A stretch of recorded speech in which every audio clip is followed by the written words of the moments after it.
partnership in public safety and actually comes to City Hall for the first time in many years. Thank you, Mr. Governor, for being here this morning. A governor who doesn't use Baltimore as a political talking point and shows up to help work for Baltimoreans because he understands the true value of this city, not just to itself, but to the state of Maryland. Also want to thank our Council President Cohen.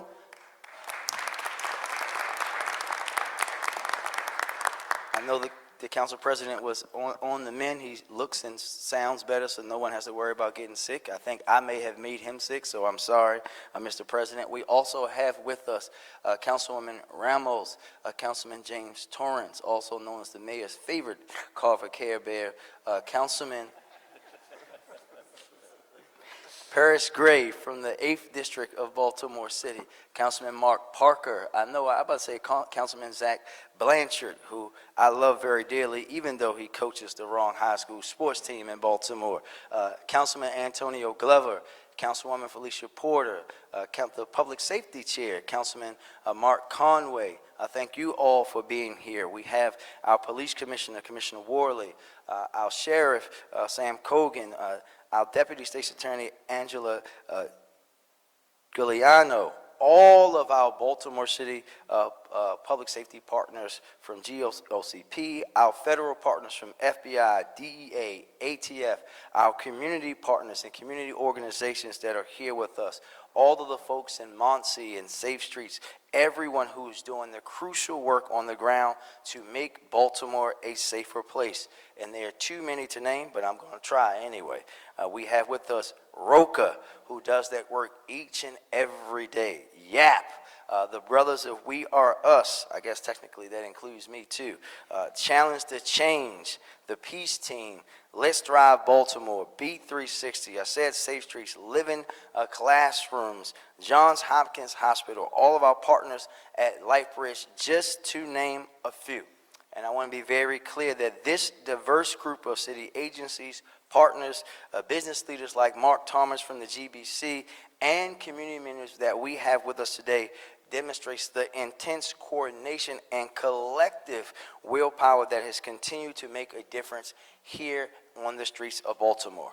Almost exactly a year ago today, many of these same partners that are with us today joined us as we talked about in this very room and acknowledged the historic, at that time, the historic 20% decrease in homicides we saw in 2023. At that time, we were recommitting ourselves to addressing public safety the right way and to discuss how we were going to continue those reductions the following year in partnership. That was the progress that we all began to see way back in the fall of 2022, driven by the establishment of the group violence reduction strategy in the Western District, while we were still dealing with the former governor and a host of other leaders who are no longer elected. I think it's safe to say that if it was not certain that we would see the same level of reductions heading into this year after the historic reduction in 2023, we did it. And we're confident that we'll continue to see the progress of our hard work. But in 2024, we saw that and more. We collectively, together, reduced homicides by another 23% on top of the numbers and push, yes.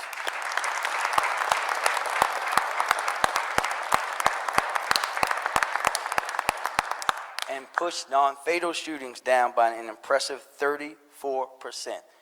That is something that has never been done before in the city of Baltimore. 2 consecutive years breaking a record of reducing violence. And we want everyone to understand that we are not just going to stop there. Because on top of that, carjackings were down, auto thefts was down, total and violent crime were down, and we had 74% fewer young people who were the victims of gun violence in Baltimore. And we have seen this sustained progress in back-to-back historic years in reducing homicides only because we have, as a city, invested in comprehensive, evidence-based public health solutions to tackling the disease of gun violence in our community. We've paired community violence intervention alongside proactive and constitutional policing, pursuing public safety the right way, which is the only true way that it works. And that has enabled us to remove more than 2,500 illegal guns off the streets last year. Thank you to each and every one of the women and men in BPD who do that great work. And on top of that, they cleared nearly 70% of homicide cases, which is the highest clearance rate that they've had in over 25 years.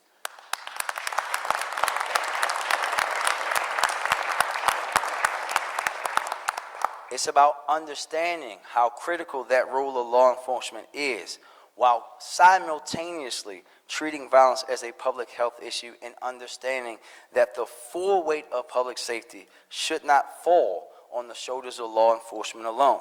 And again, I want to thank also all of our great federal law enforcement partners that work with BPD and all of us each and every day to get the people that we need off the streets, to get the guns off the streets so that we can build a better and safer Baltimore. In reality, though, this day is about partnership and giving credit to all of those who deserve it, who often don't get the spotlight. These numbers would not be possible without the important work being done by those men and women in BPD. All of our other law enforcement partners across the justice system, including the state's attorney, attorney general, the U.S. attorney, and at the state with Governor Moore at the helm and his team, with Monsi and each and every community-based partner that we see here, and most importantly, every resident who dedicates to a safer community in their own community. This is the entire city of Baltimore's progress to highlight not any individuals. These results are driven by the very fact that our approach is comprehensive and that every single piece of the puzzle or every single piece of the crab gets the support and resources they need to be successful. Our expansion of GVRS, which now operates in the Western, Southwest, Central, and Eastern districts, will plan to expand citywide by the end of the year. Our community violence intervention ecosystem, Safe Streets, We Are Us, Challenge to Change, and so many others that I cannot name today, and law enforcement, all of them, from the first-year patrol officer to the experienced detective to the folks that are working in GVU, focusing in on those who are the most likely to be the victim or perpetrator of violence, to the person who is simply out there helping someone after they've been a victim of violence or crime in our city. We're demonstrating what's possible when we have all of these components working in harmony. While it's important to acknowledge that progress, you all know me very well. I think it's safe to say that we know it's not enough. Or as we say in We Are Us, one life is one too many. I was adamant that after the reductions in 2023 that we could not afford to just rest on our laurels and sit back. And while we've been able to maintain our momentum and achieve sustained year-over-year reductions, we are going to double and triple down on what we know works. I've given the clear direction to Deputy Mayor Barksdale, to BPD, to Monsi. All of our city agencies and our partners feel the same way. We won't rest. We will continue to push ourselves, to push others, to save more lives, get more guns off the streets, get more violent criminals off the streets, and break the vicious cycle of violence that has gripped neighborhoods and families in Baltimore for longer than I've been alive. We will continue to invest in holistic, evidence-based approach, support BPD each and every day, strengthen collaboration with our partners, expand GVRS to the Southern and beyond, and continue to invest in proven community violence intervention efforts. Because Baltimore deserves nothing less of us doing everything we can possible to preserve the lives of Baltimoreans. And while it may feel ambitious to stand here and say, we will work to see another year of significant reductions, I know that this partnership and the dedication and belief that this crowded room represents has the right tools to make it happen. Baltimoreans are counting on us, and together I know we can and will make it happen the only way that we can, and that is to do it together. And with that, I am going to turn it over to Governor Moore, and I'm going to read this order out for everyone, who will be followed by Commissioner Worley, to be followed by the Deputy State's Attorney, to be followed by Director Mavronis, to be followed by Dr. Bundley, who will be followed by Director Tyrone Kent from RoA, then a representative from We Are Us, and then I will come back up. Mr. Governor? Thank you, Mr. Mayor. Thank you so much.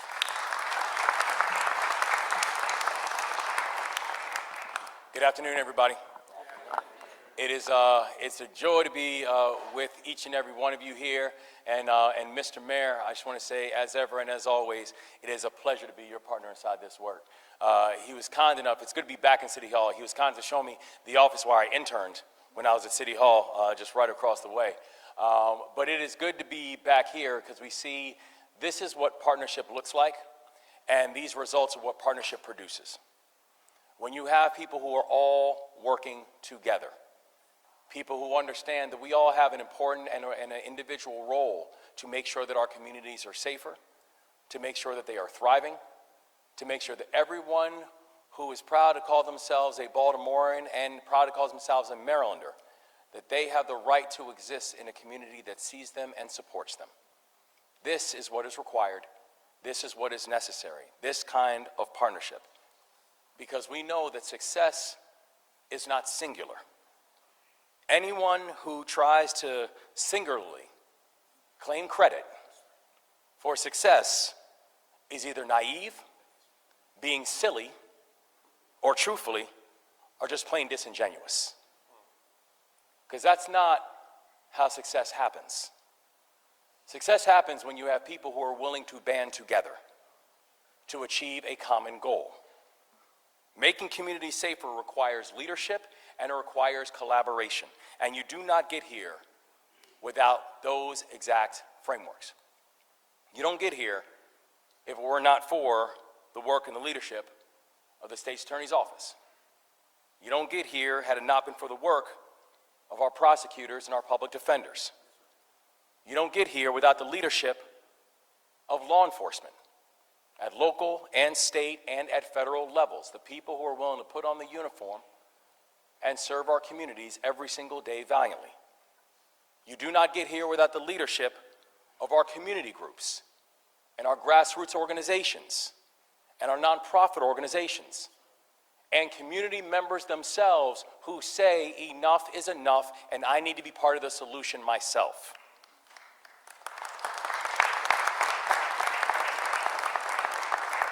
Everybody in this room has been invaluable in the work that they have done to create the kind of momentum that we are here to highlight, but I do want to take a moment to personally thank one person in particular, my partner in the work, and our city's mayor, Mayor Brandon Scott.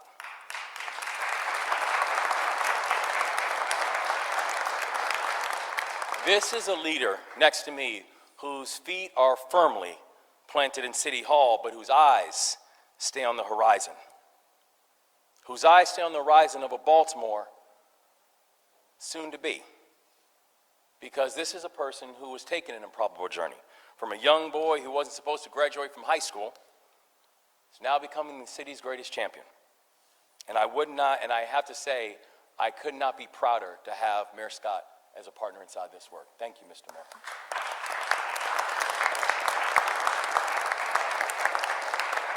Now, our administration in Annapolis has been very clear from day one that public safety is our #1 priority, that every single Marylander has a right to feel safe in their own community, has a right to feel safe in their own neighborhood, and has a right to feel safe in their own skin.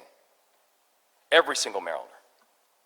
And we said that this will be the moment that Maryland would end this scourge of violence that has held our communities hostage for far too long.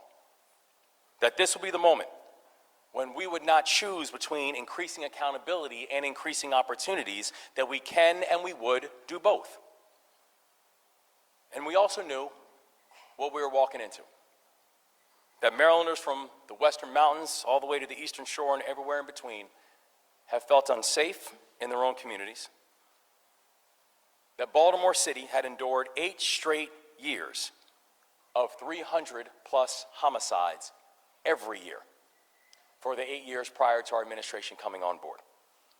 That the state of Maryland saw an 8-year period where the non-fatal shooting rate in the state of Maryland doubled over an 8-year period. where the state's chief executive failed to coordinate the different arms of our justice system, and as crime spiked, communication stopped, and people were failed. There were fundamental gaps in the system that could not wait to be fixed because the human consequences of waiting was staggering. So when we took office, the Maryland Coordination Analysis Center, or MCAC, helped to unify public safety efforts all across the state of Maryland in every single jurisdiction with the exception of one, Baltimore City, which was not included in MCAC. When we took office, our public safety agencies struggled to recruit and retain top talent. Our state's attorneys and U.S. attorney were in desperate need of more resources. State agencies weren't talking to each other, even if they had complete overlap in the work. So we knew that this state deserved better. And the only way that you get better is coordination and partnership, working together. So in our first year, we rolled out an all-of-the-above approach when it came to public safety, where we would actively work with our partners and stakeholders to communicate and coordinate to make sure we are addressing the crime fight. We delivered record funding support for local law enforcement. We delivered record funding support for the Maryland Coordination and Analysis Center. In last year's budget, we secured over $3 million for Maryland state's attorneys. We funded community groups and created a first-of-its-kind initiative to disrupt childhood poverty and uplift the communities where violence is both the cause and the consequence. We directly funded the U.S. Attorney's Office. And Maryland is now proud to be one of the only states in the country that provides direct support to the Office of the U.S. Attorney so they have dedicated resources that they need to do their jobs. And the truth is, our success is not theoretical. Maryland has the receipts. Look at what's happened in these past 2 years. Not only were we able to collectively work to do things like, as the mayor highlighted, we're in the first year broke the back of 300, and in our second year, collectively, nearly broke the back of 200 homicides in Baltimore City, making this one of the most precipitous drops in homicides and violent crime in the entire country. But based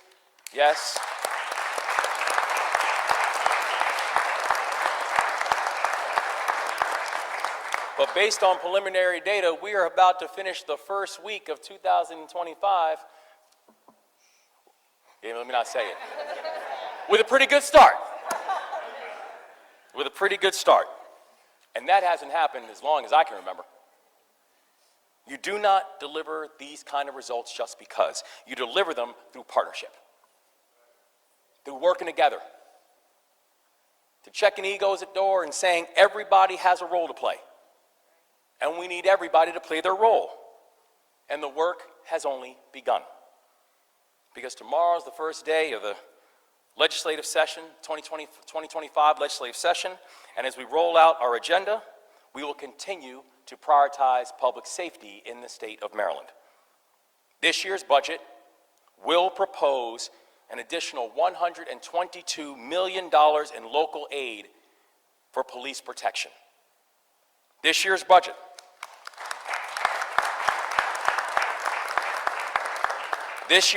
we will propose increased funding and coordination with the Department of Juvenile Services, including an additional $4.2 million to expand evidence-based community interventions.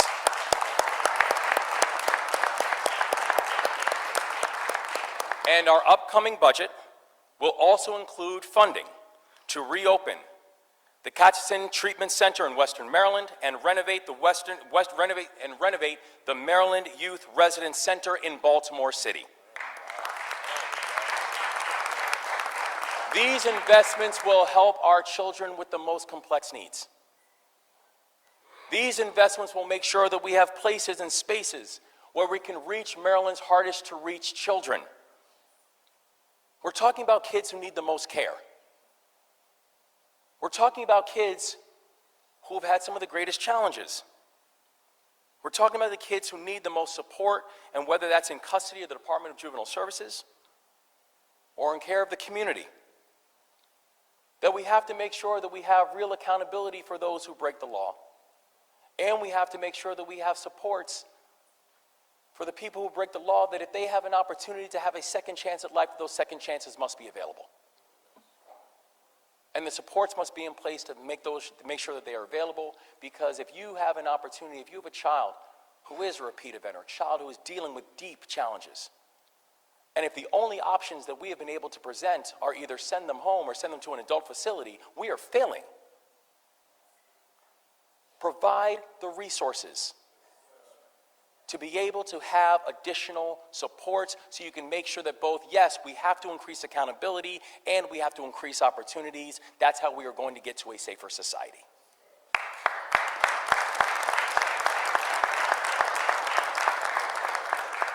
These investments are just a few pieces of the larger agenda that we will be rolling out starting tomorrow during the general session. And I look forward to further discussing these investments in public safety when we unveil our budget on Wednesday, January 15th.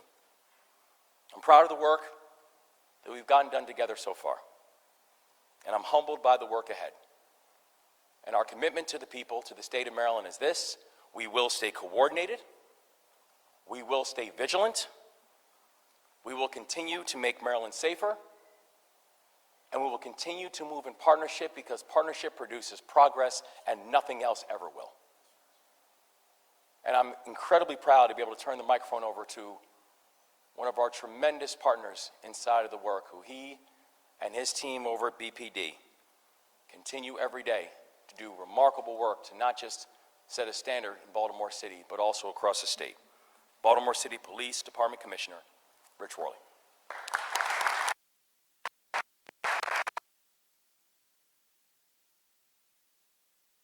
As part of the job of having to go after the governor and the mayor. But thank you, Mayor Scott and Governor Moore, for your continued support of BPD as we continue to lower crime in our great city, especially gun violence. I'm proud to stand here alongside many of our other partners. We had to discuss another year of historical violence dropping. At the same time, we acknowledge there's plenty of work that still needs to be done. This was a result of hard work and partnerships of everyone here, but most importantly, one that a lot of us forget to mention is our community. The community, like the governor said, the community had enough. There's starting to be better partnerships with the department, and our department is working better to increase our community policing plan, to the point that we're making partnerships within the community and getting more and more tips every single day.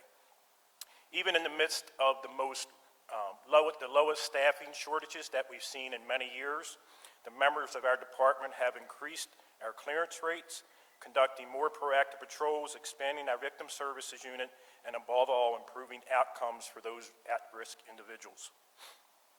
While we've seen a sharp decline in a lot of crime categories, one of the most important ones, as the mayor has already brought up, the 74% reduction in juvenile victims.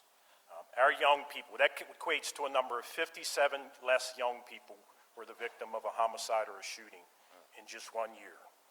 Together, all of us are here to united in this building for our city, ensuring that the residents and visitors feel safe when they come and visit the city and when they live in the city. I'd be remiss if I didn't brag. I know I'm a little biased with my men and women of BPD, but I would put them up against anybody in the country. They've done a fabulous job, and I'm proud to be the commissioner and lead them.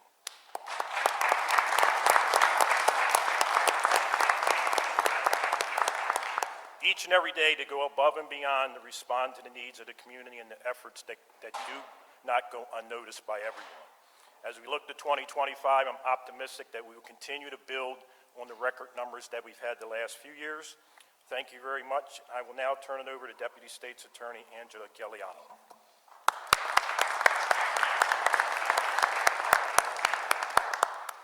Thank you, Commissioner Worley. Good afternoon, everyone. I'm Deputy State's Attorney Angela Galliano, Chief of Staff of the Baltimore City State's Attorney's Office. On behalf of State's Attorney Ivan Bates and our team of dedicated prosecutors, victim witness coordinators, law clerks, paralegals, and administrative staff, we join everyone here with the shared hope that comes with the realization of improved public safety and lives saved. I'd like to, of course, acknowledge Governor Wes Moore, Mayor Brandon Scott. Thank you for having us here today. All of the other wonderful and dedicated council members who are here today. I will not attempt to name all of you for fear of missing one, but thank you very much, Mayor Scott, for helping us out with that one. I'd like to acknowledge also, I believe, the Assistant Special Agent in charge of ATF, Joe Purcell, is here. U.S. Attorney Gerald. Thank you. Also, Assistant U.S. Attorney Gerald Collins, and GBC President Mark Thomas. I believe I saw him earlier as well. Oh, there we go. And obviously, it is a concerted effort. I'd also like to acknowledge Monty Director Stephanie Mavronis, and of course, BPD Commissioner Richard Worley, and everyone else who is here to join us today. I think that what Mayor Scott and Governor Moore relayed is the theme, right? It is partnership and it is collaboration, and this is the result of what that type of work can do when you are led by the type of leaders that lead us today, and we are all grateful for your leadership. We're thankful for our collaboration with the Baltimore Police Department and their officers and detectives who risk their lives every day, helping to make these arrests possible. We appreciate our strengthened interagency partnerships with the U.S. Attorney's Office through the leadership of U.S. Attorney Eric Barron, ATF Special Agent in Charge Tony Crosby, Baltimore City Sheriff Sam Cogan, and various others who have helped to make these strides possible. Since 2023, the State's Attorney's Office has secured convictions for more than 2,000 individuals who were charged with illegal possession of a firearm after being convicted of a felony, those who were selling drugs while carrying a firearm, and those who committed a murder. These individuals were sentenced to incarceration with a minimum of 5 years without the possibility of parole, resulting in an average of 1,064 violent offenders being removed from Baltimore streets annually under the Bates administration. With more violent offenders being held accountable with incarceration, would-be trigger pullers are removed from our city, and we are seeing record lows in the violent crime that has plagued Baltimore for decades. We appreciate the continued support of Governor Moore as we continue to pursue the state's attorney's mission in rebuilding the Baltimore City State's Attorney's Office. Most notably, the governor allocated over $1 million in funding to help us build out our body-worn camera unit, in our body-worn camera staff, which is housed within our evidence review unit, allowing an increase in support staff and more manageable caseloads, which leads to greater effectiveness as we seek justice on behalf of city residents. Through his Office of Crime Prevention and Policy, we received grant resources that allowed us to sustain our victim witness services, ensuring they have the support they need to assist victims across the city. Since State's Attorney Bates was elected in the State's Attorney's Office, we have added more than 40 additional prosecutors among several other support staff, allowing for the support and experience necessary to achieve this historic decline in violent crime. Our efforts and the successes we've experienced are just the beginning. As we look forward to continuing the concerted efforts that we have with our collaborating partners, we also look forward to improving public safety, and the State's Attorney remains committed to improving the overall quality of life for every city resident and visitor, because they deserve to enjoy it in this, which is what we know to be one of the greatest cities in America. Thank you, and now I will turn it over to Monty Director Stephanie Mavronis.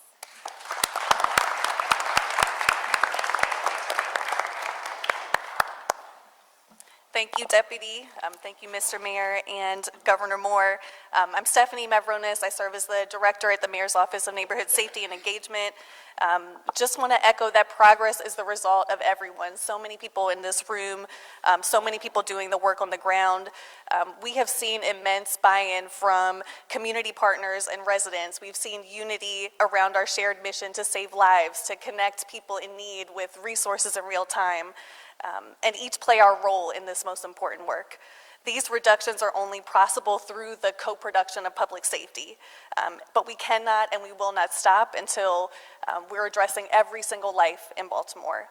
When the mayor created our agency, Monty, at the start of his first term, he tasked us with the implementation of Baltimore's first ever multi-year comprehensive violence prevention plan. This is about addressing public safety beyond the 3 Ps of policing, prisons, and prosecution. We knew that this work wouldn't happen overnight, but we knew how important it was to build a strong foundation, and we're seeing the fruits of that labor today.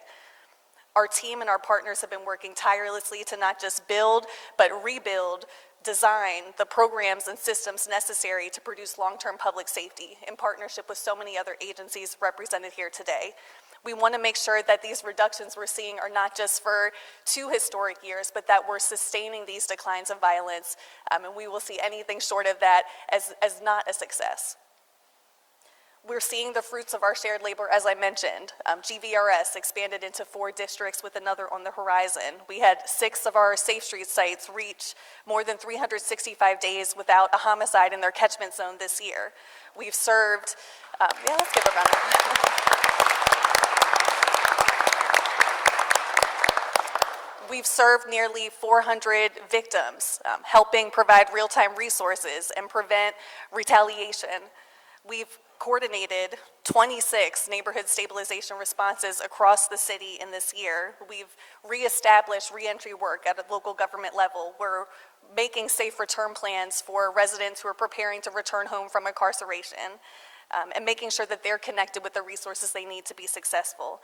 And as we move into 2025, we continue to have ambitious goals on the horizon. We want to work towards full implementation of our work, sustainability of our work. That means expanding GVRS into the Southern District and to the rest of the city. That means strengthening our victim services coordination even more between BPD, the State's Attorney's Office, MONSE, and other community-based partners. That means continuing to drive important victim services reforms. We want to continue to fully activate and coordinate our community violence intervention ecosystem, scale our youth diversion work, and even start the process of our second comprehensive violence prevention plan, as we are on the second to last year of that implementation. We're always going to let the data guide our work, and there will be an emphasis on evaluation and accountability. But I want to turn it over now to one of my favorite agency directors who's been essential in this work as well, Dr. Bundley from Mayor's Office of African American Male Engagement. Dr. Bundley.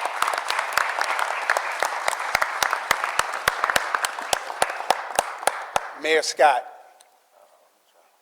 Governor Moore, we, the people of Baltimore and the state of Maryland, want to really thank you all for your very clear-eyed leadership. We have so much work to do. We have to save life. And so our sole mission, my colleagues and I, is to ensure that we take care of the youth and young adults in this city. We have to train them up. What does that mean? Ensuring that we connect them to success. And so in that process, that's one of the reasons the mayor said to me personally that it is very important, Doc, to make certain that there are real, ready, and relevant resources for our young people. What are real resources? That they really exist and they know they exist. That they're ready. They're available not when we say they're needed, but when they say they're needed. And that they are relevant, that they are individualized to speak to their particular need. And so when we talk about these real, ready, and relevant resources, we're talking about, when we talk about our young people, our children get allowance. Other people's children who don't have those resources, we have to find a way to give them an opportunity to pay a cell phone bill. So we put them to work, as we did. The mayor made the call and said, make certain, Doc, that the youngsters are out there taking care of our senior citizens, shoveling their walkways, and then the process that we use to allow them for their hard work. That's real stuff. And so I'm just excited that we're going to save more lives in Baltimore. I'm looking forward to the day where we're not talking about violence reduction. We're just talking about making certain that our children are on positive and constructive pathways forward. And the reason that they're going forward on positive and constructive pathways because they're not on negative and destructive pathways going in the wrong direction. And so that's only going to happen if we individualize this approach. So that's why I love the fact that so many partners from the streets are being led into this process. who have familiarity with our young people and their families. Because I know personally, having been one and then having been an educator of others, that it is very difficult, but very possible to help other people's children. And there has to be a specific and a conscious process to do that. Thank you very much. And I'd like to bring up my colleague who is 10 toes down in the work, Tyrone Kent from RoA.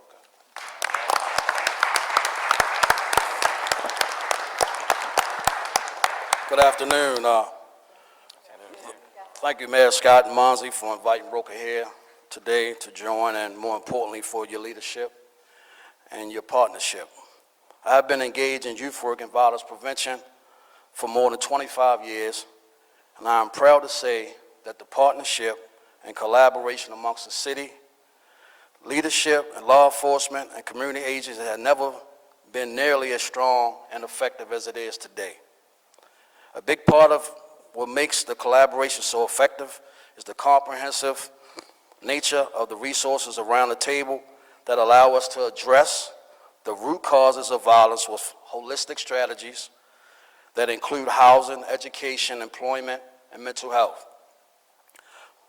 All of us at RoA Baltimore is incredibly grateful to play a role in the larger effort to reduce violence and save and change the lives of our young men.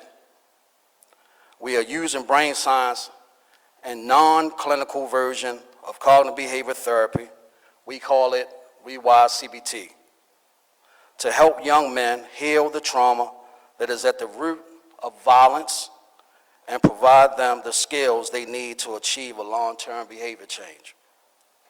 We see the changes big and small in the young men in our program, and the data we collect confirms the effectiveness of the model. In FY24, we supported 451 of the highest risk young men in the city of Baltimore.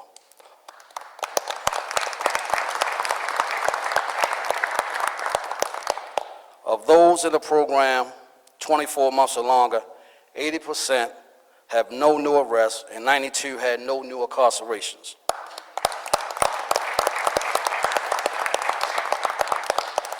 But sadly, we also lost young people due to violence this year.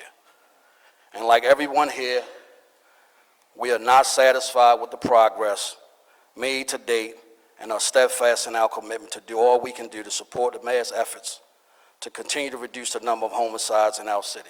Thank you, and I'll turn it over to Captain Muhammad.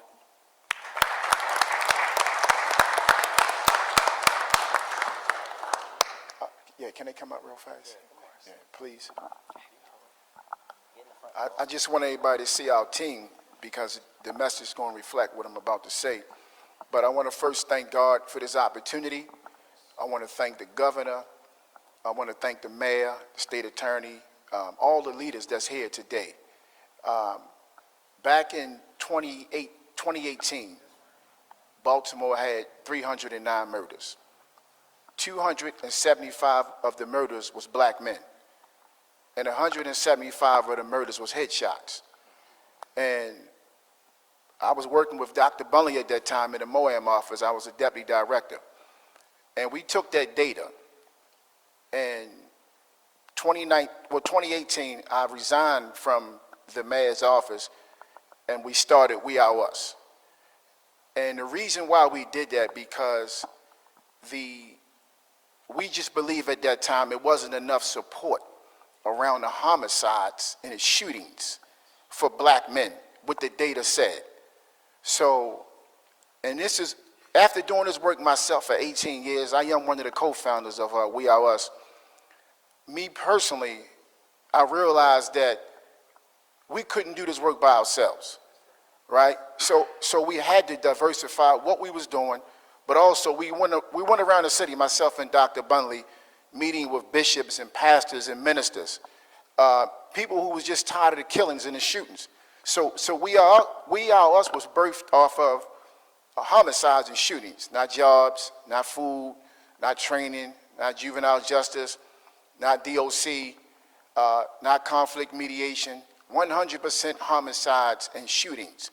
So we needed men that feared God but also understood how to engage shooters, how to engage men and women that was doing things that the governor, the mayor, the state attorney understood what happened, need to fix, but they needed to bring us in, right? Because I don't expect the mayor to do what I do, but I can't do what the mayor do either, right? I can't do what he do, right? We always talk about that. No, but being very sincere, you know, we have a strategy, we are us, but we love this work, right? So it's love allows us to go into the trenches, go into these communities that nobody want to go in, and talk to these young men with guns on them, with drugs on them, and help them to identify the needs and the things that they need to help themselves to be better, productive young men. So, and the mayor gets it. And I want to thank these two men, because the way I see it, they special to us, very special to us. Yeah. Because if the leadership don't support the boots on the ground, trust me, the impact is not where that is. No such thing as under 300 murders, because they can't reach the people we reach. And I'm thankful for the commissioner, for the chief, school police, right? So without them, we're not successful.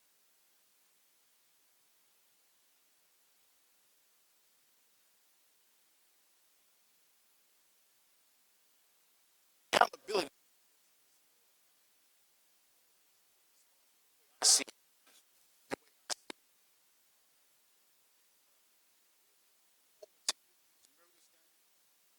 forward to getting these city and making it the great city this work. Thank you. Thank you, man.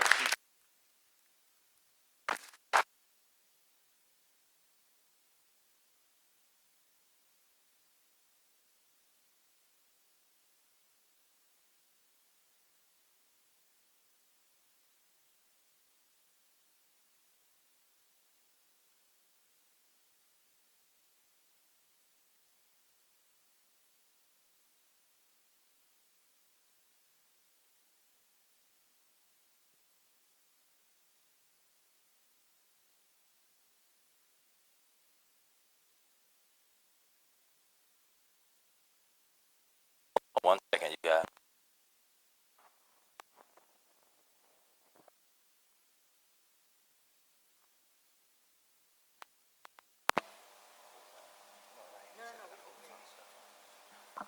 All right, are y'all getting it now? Give me a thumbs up. All right, they're getting it now. You're good. Go ahead. Okay, this is for Governor Moore, Elizabeth with WMAR. You mentioned how state agencies previously weren't working closely together, especially when their work overlapped. That seemed to be very true the last couple of years between the state's attorney's office and DJS. Have you noticed an improvement there, and can you give a specific example? Absolutely. I think, you know, we have to remember that a lot of the challenges that we were seeing between the various agencies, and whether they be state agencies amongst themselves or state agencies with local agencies, these were long-standing problems. And so we knew when we came on board, we had to not just reform the internals within the system, but also reform the way these organizations are actually communicating and how they're actually speaking. And if you take a look at what's happening right now between DJS and what's happening also with state's attorneys, you're seeing a marked difference and a marked coordination change about what happens once a child is inside of the system, about what's happening once information is being shared. And so while we know there's always consistently work that needs to be done, this work has begun, and it's begun in a place where we understand the deficit and the hole that we entered into, but we've already started to see real impacts about how increased coordination, what it looks like. Thank you. And then for Deputy State's Attorney, do you want to say something there? I don't want to speak for the governor, but I want to just add on to what he's saying from the local level, right? I think you heard the governor talk about expanding some of the work. Actually, he and I were just talking earlier, following my meeting with the police department early this morning, about how we even have a better partnership between the police and DJS. When you talk about thinking and focusing in on those young people are at the highest risk, and those who we've seen and dealt with multiple times, we've been able to work with DGS around making sure that we're communicating around them and what's happening, and with the state's attorneys and his team as well, so that we can understand the public safety for everyone. for the people who are victims, for those very young people, and whoever else. And we're going to be looking to continue that. And I think the governor hinted at something, and this I have to give him deep credit and the secretary credit for this. They came and asked me about some of the things that we were doing in GVRS and are using it for their Thrive Academy. In fact, they use We Are Us to help with those high-risk young people, which we know through MOAIM and We Are Us and Baltimore Brothers has been proven to work when you do that work. And when you see them expanding that work, expanding the state's investment into public safety agencies that I will say again, that were obliterated for 8 straight years, you can see that they're truly committed to the work. Thank you. And then Deputy State's Attorney Galliano, not that we're not happy to have you here, just curious, is there a reason why State's Attorney Bates is not present? Thank you, yes. State's Attorney Bates had a conflict in his schedule. He just wasn't able to be here today. Thank you. Sure. Hi, everyone. Tara Lynch, WJZ. Mayor, you and I sat down last week. We talked about 201 homicides. We talked about that's progress, of course, but 201 lives that are lost. How do you reconcile that as we stand here today? Well, just the way I did last week, right? I think that we feel for every single one of those families in those communities. Those are 201 families that don't have a loved one. Those are thousands of more people in those communities dealing with the trauma of seeing or hearing or knowing that individual. And that's why we're all just as committed, even more committed today than we were last year, because when you can see, and this is not a moment of celebration, this is a moment of acknowledgement that we were at a point where reporters and everyone else for the first 2 years that I was in office asked me every single day, Mr. Mayor, when is that 15% goal that you have to reduce in Baltimore's homicides going to happen? Mr. Mayor, when is it going to be that the city doesn't have 300 homicides, right? We have to acknowledge that we didn't just do that, we far exceeded that now 2 years in a row, and we can acknowledge that we can do even better.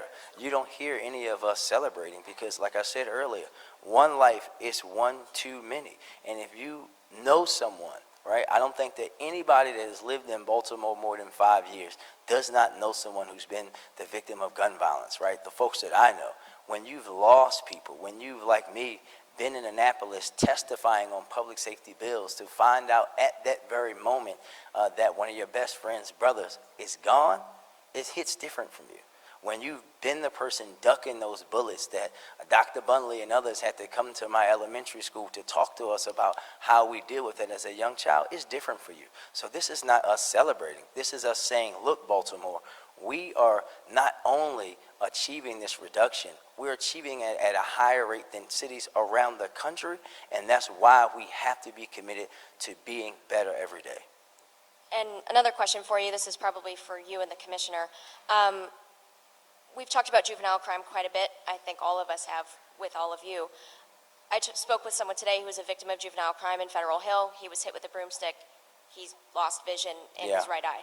John Berardi, I know you've probably heard. We know him very well. What do you say to those victims? Because we're talking about crime overall. What do you say to victims of juvenile crime and aggravated assaults and things like that who are frustrated and might not feel safe in your city?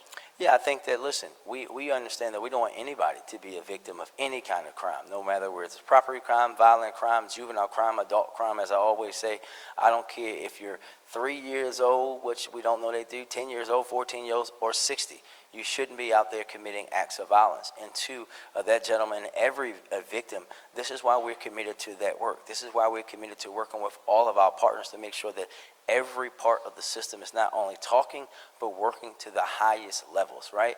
Again, we're not celebrating anything. We want to make sure that we're holding, as the governor said, holding those young people accountable while also correcting and investing in them to change their life so that they don't do that for the rest of their lives. We can get to them, many of them now because they're still young, but we can do that while also holding them accountable for their actions and, most importantly, letting them see the negative impact that they've had on someone's life. I know for me, personally, as the victim of gun violence, I didn't get complete healing until I was able to sit across from that young man who robbed me all those many years ago, and we had a real man-to-man conversation to the point where a few weeks later, it was me working to help him get out of prison and be able to get back on his feet so he didn't have to get to that point. That's what we have to understand about all those levels, and we're going to continue to drive down all crime, including juvenile crime. One off topic for the governor, just regarding the Key Bridge reconstruction process. I know that there was some preliminary elements that were supposed to begin today, delayed due to weather. Any sort of update that you can provide? Yeah, the update is we're proud that the work has now begun. You know, we knew when this tragedy happened, you know, nearly a year ago, that this would be a significant uphill battle. And when we said that there were 4 objectives that we laid out for the people of the state, that we would bring closure and comfort to the families of the 6 individuals we lost, that we would reopen the federal channel, that we would make sure that everyone who was directly impacted by the Key Bridge crisis, including the port workers and their family members, that they will be supported, and that we would rebuild the Francis Scott Key Bridge. We're proud to say that on all of those elements, we are now on track, and we're thankful for the bipartisan support that we received for the 100% cost share, because it means that while the Key Bridge unfortunately collapsed during our time, the Key Bridge will also be rebuilt on our watch, and that work has already begun. Thank you both.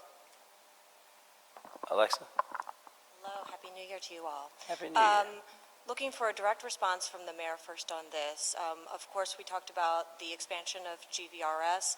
In a recent interview with our station, the city state's attorney, when asked, said that he did not believe GVRS was the main driver of homicides and rather pointed to targeting of repeat violent offenders. Your response to that? Well, I guess there's a few things here that I would say. First and foremost, the drop in homicides actually started in the fall of 2022 before the station attorney took office, right? And we're going to continue to let folks know that reality. But when you think about those targeting of violent repeat offenders, right, we have to understand that starts with the women and men of the Baltimore Police Department, which is led by my commissioner, and that I, as the mayor of Baltimore, and the commander-in-chief is, right? So when you think about prosecuting people who had guns on them illegally in the city, that starts here in this building in the direction that we give to BPD every day. But more importantly, it starts with those women and men. So anybody that is trying to say anything otherwise is not talking the truth, because they are the ones making the arrests. They are the ones putting their lives on the line. They are the ones who are identifying and going after consistently those individuals who are committing those acts of violence. And when you think about, I don't want to turn into a law professor or a public safety government professor about how government works. The executive's job is to enforce the laws. And when you think about our partner in the state's attorney, who will remain our partner, right?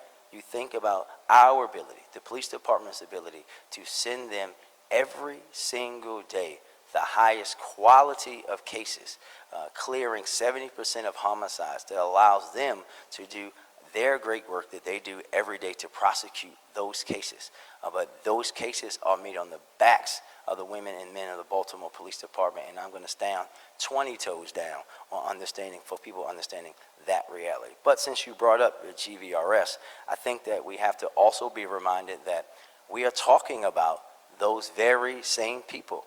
We're talking about a focus on the people who are the most likely to be those trigger pullers, or to have those trigger pullers go after them. And we've arrested 356 individuals through GVRS who are of that quality, and you have been at plenty of them, Alexa. When you talk about GVRS takedowns, when we're talking about taking down organizations that we know were connected to violence, that started with those investigations led by the group violence unit in the Baltimore City Police Department. And we know that the state's attorney has prosecuted over 280 of those most violent people through GVRS. And that's really all we have to say today, but I think that we have to be reminded about this partnership. The reality is, Alexa, you were one of those very people that asked me every single day when we're going to reach my goal of hitting 15%. And now we have this change, and I think that I'll give, because the Ravens are going to beat the Steelers this weekend, I'll give a football analogy. We are all a part of a team. That's the reality. And when you think about the city of Baltimore, the mayor's the quarterback, right? I am the person that ultimately everyone's going to look at when things go bad. That's the reality. And when we have folks that are part of this team, we have, the commissioner may be Derek Henry, right? We might have someone else that is Zay Flowers. We don't need any Deontay Johnsons that are refusing to come to the table and be partners. Thank you.